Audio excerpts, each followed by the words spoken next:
Hi friends, स्वागत है आपका विद्या एग्रीकल्चर एकेडमी में। मैं हूं मनीष उदय कृष्णा। नए साल की बहुत बहुत शुभकामनाएं आपको। नया साल आपके लिए नई सफलताएं लाए, आपका सिलेक्शन हो। इसके साथ ही आगे शुरू करते हैं। आज हम लोग जो टॉपिक डिस्कस करने जा रहे हैं वो केमिस्ट्री का टॉपिक है। यूजी के लिए है, जो यूजी की प्रिपरेशन कर रहे हैं बच्चे उनके लिए है ना। यूपी कैटेट, बीएचयू, आईसीआर या फिर अदर बीसी बिहार बोर्ड का जो एग्जाम है उन सब के लिए क्या डिस्कस करेंगे हम लोग। आज डिस्कस करेंगे बोर, एक वैज्ञानिक हैं, बोर का परमाणु मॉडल। ठीक, बोर का परमाणु मॉडल हम लोग डिस्कस करेंगे आज। चलिए, सबसे पहली बात इसमें जो पूछी जाती है कि बोर का परमाणु मॉडल किस पर आधारित है, तो ये क्वांटम सिद्धांत पर आधारित है। ठीक, बोर का परमाणु मॉडल क्वांटम सिद्धांत पर आधारित है, इस पर बेस्ड है। दिया किसने था? बोर ने दिया था, नाम से ही पता चल रहा है। ठीक, लगता कहाँ है, एप्लीकेबल कहाँ है? हाइड्रोजन और हाइड्रोजन जैसे परमाणुओं पर ये लगता है। हाइड्रोजन का तो मतलब समझ में आ रहा है, हाइड्रोजन जैसे का क्या मतलब है? हाइड्रोजन में एक इलेक्ट्रॉन होता है तो हाइड्रोजन पर लगता है। हाइड्रोजन के जैसे का मतलब है जिनमें एक इलेक्ट्रॉन रहे, जैसे हीलियम। ऐसे तो 2 इलेक्ट्रॉन इसमें होते हैं, लेकिन एक प्लस लगा दें तो 1 इलेक्ट्रॉन हो जाएगा। लिथियम, इसमें 3 इलेक्ट्रॉन होते हैं, लेकिन अगर 2 प्लस लगा दें तो 1 इलेक्ट्रॉन बचेगा। तो ये हाइड्रोजन जैसे स्पीसीज हो गए, हाइड्रोजन जैसे परमाणु हो गए, तो इन सब पर ये लगता है।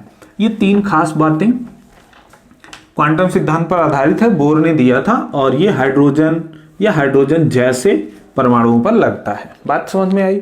अच्छा, अब बात करते हैं कि इसमें बोला क्या गया। मतलब अपने इस सिद्धांत में बोर ने क्या बताया। ठीक, पहली बात, ये परमाणु संरचना से आधारित है। ठीक, परमाणु की संरचना के बारे में एक्सप्लेनेशन चल रहा है, जिससे इससे पहले भी कई सिद्धांत हम आपको बता चुके हैं। तो बोर ने भी परमाणु की संरचना को एक्सप्लेन करने की कोशिश की, तो उसी से रिलेटेड पॉइंट्स होंगे। क्या पॉइंट्स हैं? सबसे पहला पॉइंट इन्होंने ये बताया कि परमाणु के अंदर एक नाभिक होता है, ठीक, जिसके अंदर सभी प्रोटॉन और न्यूट्रॉन रहते हैं। आपको पता है परमाणु जो है इलेक्ट्रॉन, प्रोटॉन और न्यूट्रॉन 3 पार्टिकल से मिलकर बना होता है। तो बोर ने बताया परमाणु के अंदर एक छोटा सा नाभिक होता है जिसमें प्रोटॉन और न्यूट्रॉन रहते हैं। और आगे क्या बताया उन्होंने कहा ये नाभिक जो होता है इसका आकार बहुत छोटा होता है। किसकी तुलना में? परमाणु की तुलना में। जैसे ये परमाणु का नाभिक होता है छोटा सा, और ये उसके बाहर की कक्षाएं होती हैं इस तरीके से, और भी कई कक्षाएं। तो आप खुद देख सकते हो कि परमाणु की तुलना में नाभिक बहुत छोटा सा होता है। तो पहली बात में इन्होंने यही बताया कि परमाणु के अंदर एक नाभिक होता है जिसमें प्रोटॉन और न्यूट्रॉन बंद रहते हैं। ठीक, और इस नाभिक का आकार परमाणु की तुलना में बहुत छोटा होता है। दूसरी बात क्या होता है दूसरी बात इन्होंने बताया कि ये जो ऋणावेशित इलेक्ट्रॉन होते हैं ये नाभिक के चारों ओर चक्कर लगाते हैं। ठीक उसी प्रकार जैसे सूर्य के चारों ओर ग्रह चक्कर लगाते हैं, हमारा सौरमंडल है उसमें सूर्य के चारों ओर ग्रह चक्कर लगाते हैं, ठीक उसी प्रकार नाभिक के चारों ओर इलेक्ट्रॉन चक्कर लगाते हैं। बात समझ में आई? अच्छा, और दूसरी चीज, इलेक्ट्रॉन के चक्कर लगाने का ये जो पथ होता है ये सर्कुलर होता है। सर्कुलर मतलब गोलीय होता है। ठीक, सर्कुलर का मतलब क्या होता है? गोलीय। इन्होंने कहा नाभिक के चारों ओर ऋणावेशित इलेक्ट्रॉन चक्कर लगाते हैं और उनका पथ कैसा होता है? गोलीय होता है। दूसरी बात हुई। फिर उन्होंने क्या बताया? तीसरी बात उन्होंने बताई कि नाभिक के चारों ओर चक्कर लगाने के लिए अनेक कक्षाएं संभव हैं, है ना। जैसे ये एक कक्षा है, बीच में एक और बना सकते हैं, इधर और बना सकते हैं। इस प्रकार से अनगिनत कक्षाएं संभव हैं नाभिक के चारों ओर, लेकिन सब में इलेक्ट्रॉन चक्कर नहीं लगा सकता। इलेक्ट्रॉन चक्कर केवल उसी में लगा सकता है जिस कक्षा के लिए इलेक्ट्रॉन का कोणीय वेग, जिसे mvr कहते हैं, फिजिक्स में आपने पढ़ा होगा, कोणीय वेग का ये फार्मूला है। ठीक, कोणीय वेग का फार्मूला होता है m द्रव्यमान गुणे वेग गुणे त्रिज्या। तो बोर ने कहा कि इलेक्ट्रॉन उन्हीं कक्षाओं में चक्कर लगा सकता है जिन कक्षाओं में इलेक्ट्रॉन का कोणीय आवेग बराबर हो किसके, h/2 पाई के पूर्ण गुणनफल के। ठीक, पूर्ण गुणनफल का मतलब ये होगा कि n की जो वैल्यू है वो 1, 2, 3, 4 या इस तरह की पूर्ण संख्या ही हो सकता है। कभी 1.5 या 2.5 या 0.5 ये सब नहीं हो सकते। बात समझ में आई? तो उन्होंने बताया कि इलेक्ट्रॉन केवल उन्हीं कक्षाओं में चक्कर लगा सकता है जिनके लिए इलेक्ट्रॉन का कोणीय वेग बराबर हो h/2 पाई के पूर्ण गुणनफल के, जहां पर n क्या है, पूर्ण संख्या होती है, या यूं कहें कि n किसको रिप्रेजेंट करता है, कक्षा को रिप्रेजेंट करता है। अगर पहली कक्षा है तो 1, दूसरी कक्षा है तो 2, तीसरी है तो 3, चौथी है तो 4, इस तरीके से। 2 पाई तो एक संख्या है, h क्या है, प्लांक का कांस्टेंट है, प्लांक का नियतांक कहते हैं, इसकी वैल्यू होती है 6.6 गुणे 10⁻⁻34 जूल सेकेंड। ठीक, ये चीज उन्होंने बताई तीसरी बात में। मतलब तीसरी बात में कुल मिला के ये बताया कि जिस कक्षा के लिए mvr बराबर n गुणे h/2 पाई होगा, इलेक्ट्रॉन केवल उसी कक्षा में चक्कर लगा सकता है। ऐसे कक्षाएं तो अनगिनत हो सकती, लेकिन सब में चक्कर नहीं लगा सकता। और जिसमें इलेक्ट्रॉन चक्कर लगाता है उसको बोलते हैं स्टेशनरी ऑर्बिट। जिसमें इलेक्ट्रॉन चक्कर लगाता है उसको बोलते हैं स्टेशनरी ऑर्बिट, हिंदी में कहते हैं अस्थाई कक्षा। ठीक, इसका मतलब इलेक्ट्रॉन केवल अपनी अस्थाई कक्षाओं में ही चक्कर लगा सकता है।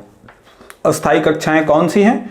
वो कक्षाएं जिनके लिए mvr बराबर होता है n गुणे h/2 पाई। ये बात क्लियर हुई, इतनी चीजें। एक चीज और बोर ने बताई। बोर ने कहा कि इलेक्ट्रॉन, मान लो किसी कक्षा में, मान लो इस कक्षा में है इलेक्ट्रॉन, तो ये इसकी स्टेशनरी ऑर्बिट होगी, यानी अस्थाई कक्षा होगी। अब इलेक्ट्रॉन इस कक्षा को छोड़ के तब तक नहीं जा सकता जब तक इसको बाहर से या तो ऊर्जा दी जाए या तो इसकी ऊर्जा निकाली जाए।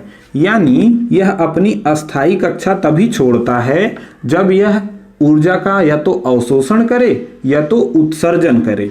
ठीक, यानी कि इस कक्षा से मान लो अगर इधर वो जाना चाहता है बाहर की तरफ, तो इसको ऊर्जा चाहिए, इसको ऊर्जा चाहिए। मतलब बाहर से जब ऊर्जा दी जाएगी तभी यह अपनी अस्थाई कक्षा छोड़ के बाहर की तरफ जा सकता है, या यहां से अंदर की तरफ भी जा सकता है तब जब इससे ऊर्जा निकाली जाए।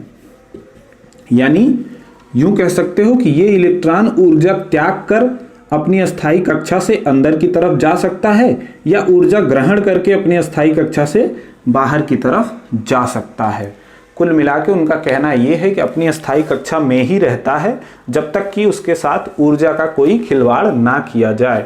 तो ये 4-5 बातें बोर ने बताई। फिर से रिपीट कर दे रहा हूं। पहली बात उन्होंने बताई कि परमाणु के अंदर एक नाभिक होता है जिसमें प्रोटॉन और न्यूट्रॉन बंद होते हैं, और इस नाभिक का जो आकार होता है वो परमाणु की तुलना में बहुत छोटा होता है।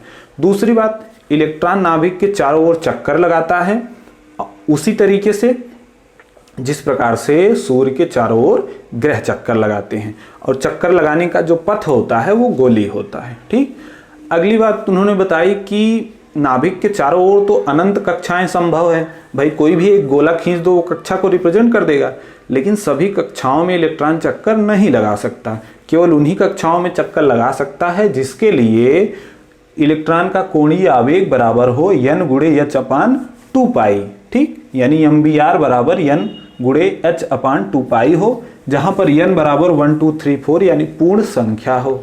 ठीक, अगली बात उन्होंने बताया, अच्छा इसी में उन्होंने कहा जिस कक्षा में इलेक्ट्रॉन चक्कर लगाता है उसको अस्थाई कक्षा या स्टेशनरी ऑर्बिट कहते हैं। फिर लास्ट चीज उन्होंने बताई कि इलेक्ट्रॉन अपनी स्टेशनरी ऑर्बिट को कभी छोड़कर जाता नहीं है। तब तक नहीं जा सकता जब तक उसकी ऊर्जा के साथ कोई खिलवाड़ ना किया जाए, यानी ऊर्जा या तो उसको दो या तो उससे ऊर्जा लो, तब जाके वो अपनी स्टेशनरी ऑर्बिट को छोड़ेगा। अगर आप ऊर्जा उसको दे रहे हो तो वो बाहर की तरफ जाएगा, यानी अपनी कक्षा छोड़ के बाहर की किसी कक्षा में चला जाएगा। अगर उससे ऊर्जा निकाल रहे हो तो अपनी कक्षा छोड़कर अंदर की किसी कक्षा की तरफ वो जाएगा। बात समझ में आई? या यूं भी कह सकते हो, अगर ऊर्जा दोगे तो वो नाभिक से दूर जाएगा, अगर ऊर्जा उसको उससे निकालोगे तो वो नाभिक के नजदीक जाएगा। बात समझ में आई? ये चीज बोर ने अपने सिद्धांत में बताई। इतना देखिए और आगे चले।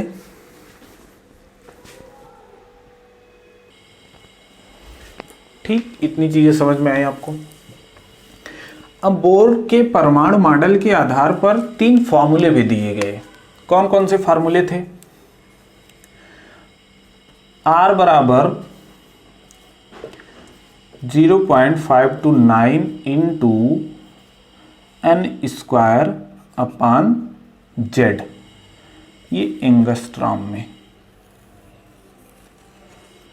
और V के लिए 2.188 इंटू 10⁸ इंटू Z/n, ये सेंटीमीटर पर सेकेंड में। और एनर्जी के लिए बोला गया -13.6 इंटू Z² अपान n², ये इलेक्ट्रॉन वोल्ट पर एटम। बोर के परमाणु मॉडल के आधार पर 3 फॉर्मूले भी दिए गए। किसके लिए है? ये फॉर्मूले इलेक्ट्रॉन जिस कक्षा में घूम रहा है उसकी त्रिज्या के लिए है, इलेक्ट्रॉन जिस कक्षा में घूम रहा है उसमें कितने वेग से घूम रहा है उसके लिए है, और उस कक्षा में उसकी कितनी ऊर्जा है उसके लिए। यानी इलेक्ट्रॉन जो नाभिक के चारों ओर चक्कर लगा रहा है उसका R भी हम ज्ञात कर सकते हैं, वो जिस ऑर्बिट में घूम रहा है उसकी त्रिज्या क्या है, और वो जिस वेलोसिटी से यानी वेग से घूम रहा है वो भी ज्ञात कर सकते हैं, और उसकी उस समय क्या ऊर्जा है वो भी ज्ञात कर सकते हैं। इन सभी फॉर्मूलों में n क्या है? कक्षा है। कौन सी कक्षा में है? पहली कक्षा में है तो 1, दूसरी में है तो 2, तीसरी में है तो 3। और Z क्या है? Z है परमाणु क्रमांक। ठीक, कैसे निकलेंगे इन फॉर्मूले से एक एग्जांपल करके बताता हूं, आपको समझ में आ जाएगा। मान लो आपसे बोला जाए हाइड्रोजन परमाणु की दूसरी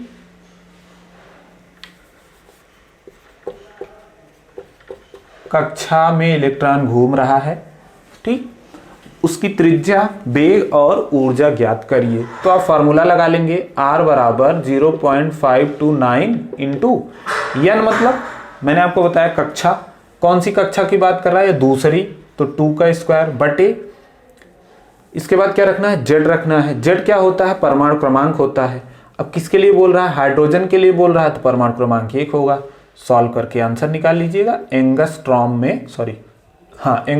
में आ जाएगी त्रिज्या।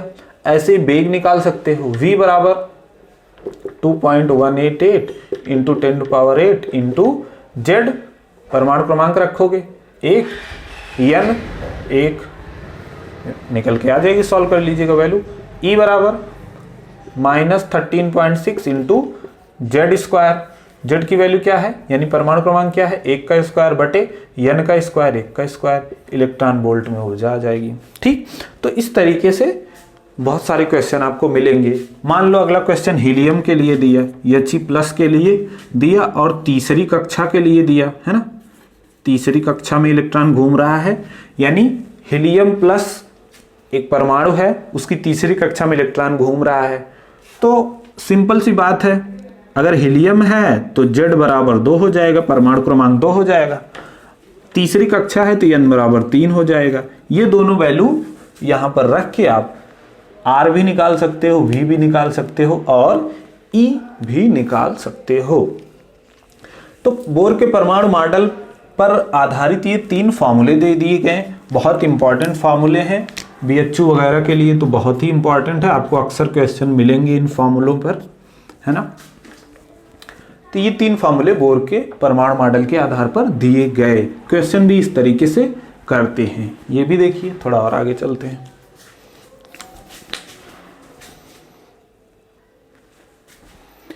ठीक, नोट कर लिया होगा आपने। अब बोर के परमाणु मॉडल में एक लास्ट बात और आती है, हाइड्रोजन स्पेक्ट्रम। ठीक, हाइड्रोजन स्पेक्ट्रम क्या है वो भी जरा सा डिस्कस कर लेते हैं, अक्सर क्वेश्चन इसके भी मिलते हैं। जैसे बोर के परमाणु मॉडल में लास्ट में एक बात बोर ने बोली कि इलेक्ट्रॉन अपनी अस्थायी कक्षा को छोड़ के तभी जा सकता है जब उसकी ऊर्जा के साथ कोई खिलवाड़ हो, यानी उसकी ऊर्जा घटाई या बढ़ाई जाए, है ना। अगर ऊर्जा आप दे रहे हो तो बाहर की तरफ यानी नाभिक से दूर जाता है, जैसे इस प्रकार से, ये है नाभिक, ये पहली कक्षा, ये दूसरी कक्षा, ये हुई तीसरी कक्षा, ये हुई चौथी कक्षा। ठीक, तो अगर इलेक्ट्रॉन यहां है तो अगर इसकी ऊर्जा बढ़ाओगे तो नाभिक से दूर ये इस कक्षा में जा सकता है, इस कक्षा में जा सकता है, या इसके बाद की किसी कक्षा में जा सकता है। अगर इसकी ऊर्जा घटाओगे तो यहां से अंदर की किसी कक्षा में जाएगा। ये चीज अपने लास्ट पॉइंट में बोर ने बताई। अब इसी से संबंधित एक हाइड्रोजन स्पेक्ट्रम निकल के आता है। क्या है ये? देखो, इलेक्ट्रॉन को ऊर्जा अगर आप दे दो तो वो बाहर की तरफ चला जाएगा, किसी कक्षा में जाके वो रुका, पर वहां जाके अस्थायी रूप से नहीं रुक जाता है ना। वहां पर कुछ दूर रुकेगा, फिर वापस आता है। जब वो वापस आता है तो फिर से ऊर्जा निकालनी पड़ती है। ठीक, जैसे इस कक्षा की मान लो कोई ऊर्जा है, कोई वैल्यू है x, है ना। इसको इसमें आपने y ऊर्जा और जोड़ दी तो इलेक्ट्रॉन यहां पहुंच गया, है ना। तो यहां परमानेंट रहेगा नहीं, यहां से फिर ये लौट के इसी कक्षा में आएगा कुछ देर बाद, लेकिन आने के बाद यहां पर उसकी ऊर्जा फिर x ही होनी चाहिए, मतलब जो y ऊर्जा मिली थी उसको निकाल देगा तभी आ पाएगा। अच्छा, जब वापस लौटता है तो ऊर्जा निकालता है, वो जो ऊर्जा निकलती है वो विकिरण के फॉर्म में निकलती है ना। इलेक्ट्रोमैग्नेटिक रेडिएशन, विद्युत चुंबकीय तरंग के रूप में ऊर्जा निकलती है। वही ऊर्जा थोड़ा सा प्रकाश उत्पन्न करती है, उसी को बोलते हैं हाइड्रोजन स्पेक्ट्रम। उसी से संबंधित ये बात है। अब सुनो, क्या होता है हाइड्रोजन स्पेक्ट्रम, जरा सा डिस्कस करें।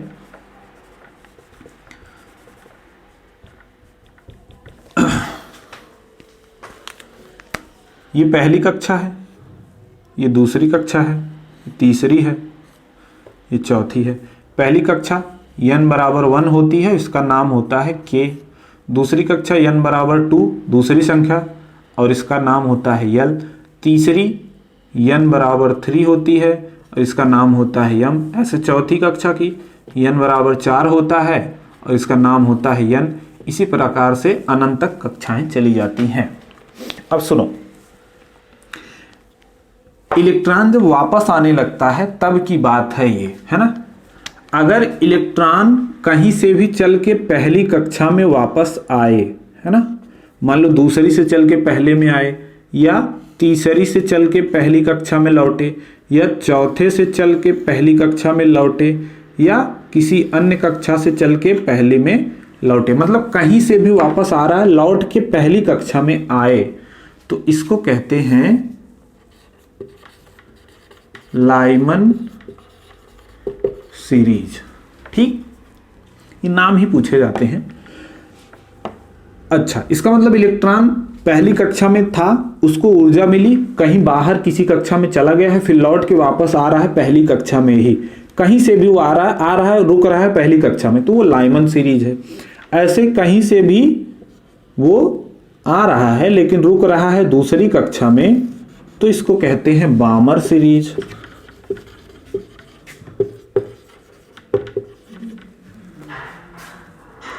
अगला पॉइंट, कहीं से भी इलेक्ट्रॉन चल रहा है और रुक रहा है तीसरी कक्षा में, तो उसको कहते हैं पाश्चन सीरीज। यानी आके कहां रुक रहा है इस पे नाम डिपेंड करते हैं। पहली कक्षा में आके रुक रहा है तो लाइमन सीरीज, दूसरी कक्षा में आके रुक रहा है तो बामर सीरीज, तीसरी कक्षा में आके रुक रहा है तो पाश्चन सीरीज, चौथी कक्षा में रुक रहा है तो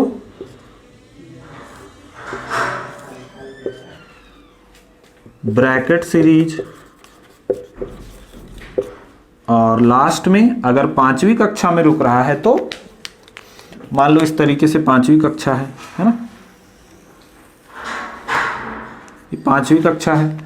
कहीं से भी चल के अगर पांचवी कक्षा में रुक रहा है, वो कहीं से भी चल के मतलब बाहर से कहीं से आ रहा है और रुक रहा है वो पांचवी कक्षा में, तो इसको कहते हैं फुंड सीरीज। ठीक, नाम बस पूछे जाते हैं आपसे। ये हाइड्रोजन स्पेक्ट्रम का स्ट्रक्चर है, क्या है इसमें। इलेक्ट्रॉन को ऊर्जा दो तो वो बाहर की कक्षाओं में चला जाता है, लेकिन वहां पर परमानेंट नहीं रुकता है, फिर वो ऊर्जा निकाल कर वापस आता है। वो जो ऊर्जा निकालता है उसी को हाइड्रोजन स्पेक्ट्रम कहते हैं, क्योंकि वो विद्युत चुंबकीय तरंग के रूप में वो ऊर्जा निकालता है, थोड़ा सा प्रकाश टाइप का उत्पन्न होता है। वो कहीं भी रहे, वहां से वापस आके पहली कक्षा में रुके तो लाइमन सीरीज, कहीं से भी चले दूसरी कक्षा में रुके तो बामर सीरीज, कहीं से भी चले तीसरी में रुके तो पाश्चन, इस तरीके से चौथे में रुके तो ब्रैकेट, पांचवें में रुके तो फुंड। ये 5 टाइप की सीरीज है, नाम बस पूछा जाता है। अक्सर बीएचयू का ये क्वेश्चन है। ठीक, तो ये हुई हाइड्रोजन स्पेक्ट्रम की बात। इसमें भी जो लाइमन सीरीज है ये अल्ट्रा वायलेट होता है, यानी परा बैगनी टाइप का होता है। बामर जो होता है ये दृश्य प्रकाश होता है। ठीक, और ये तीनों जो होते हैं ये इंफ्रा रेड होते हैं। ठीक, अवरक्त प्रकाश आप पढ़ोगे, सूर्य के प्रकाश से बहुत टाइप के प्रकाश आते हैं। एक दृश्य प्रकाश होता है जो हमें हमारी आंखों से दिखता है, जिसमें 7 रंग होते हैं, बैनिया, पिनाला, है ना। बाकी इसके अलावा पराबैंगनी, अवरक्त, कॉस्मिक, गामा, इस तरह के बहुत सारे रेज होते हैं। ठीक है, आज के लेक्चर में इतना ही, फिर किसी नेक्स्ट लेक्चर में मिलते हैं। जय हिंद।